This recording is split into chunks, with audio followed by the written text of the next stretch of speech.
But I think the main thing is to have a patient, logical mindset. You know, you need to meet your athletes where they are. It's very illogical and almost irresponsible to think that, you know, they're going to show up on day one and you're going to try to whip them back into shape in a matter of a week or, you know, days. Um, it needs to be, like I said, getting back in shape is a gradual process. And I think avoiding exposure to really high intensity, you know, games or skills or drills could be potentially damaging.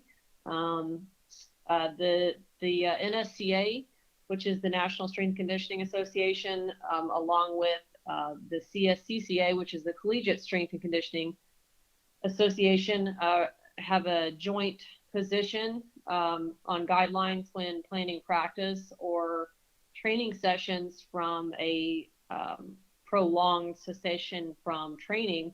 It's called the 50-30-20-10 guideline. And basically that states that that first week back, that 50 part is a 50% reduction in training volume. Week 2 is a 30%, week 3 is a 20%, and so forth. And so you're gradually building back into that full, you know, what that full practice or training session may look like. And that's just to protect the athletes, you know, let them acclimate. What that might look like in real time is you might, you know, half the amount of drills you had planned. So if you normally have, you know, X amount of drills planned in a normal situation, half that. And then, you know, maybe spend the other half of your time allotment on field, you know, doing a cool down session or maybe reviewing game scenarios where they're not actually on their feet and participating. But I think that is key. I know that we'll be following that once we are allowed here in Texas to return to the weight room, but that can apply anywhere. Another thing is I think you need to make sure that your athletes are getting a thorough, gradual warm up.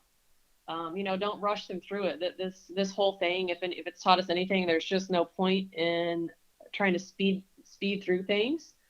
You know, when it comes to warm ups and soccer players, you need to make sure that you're including things that prime the hips and the core. Things like glute bridge variations, mini band walks. Those are things that I definitely like to do with my athletes. So things like, you know, shoulder taps and side planks.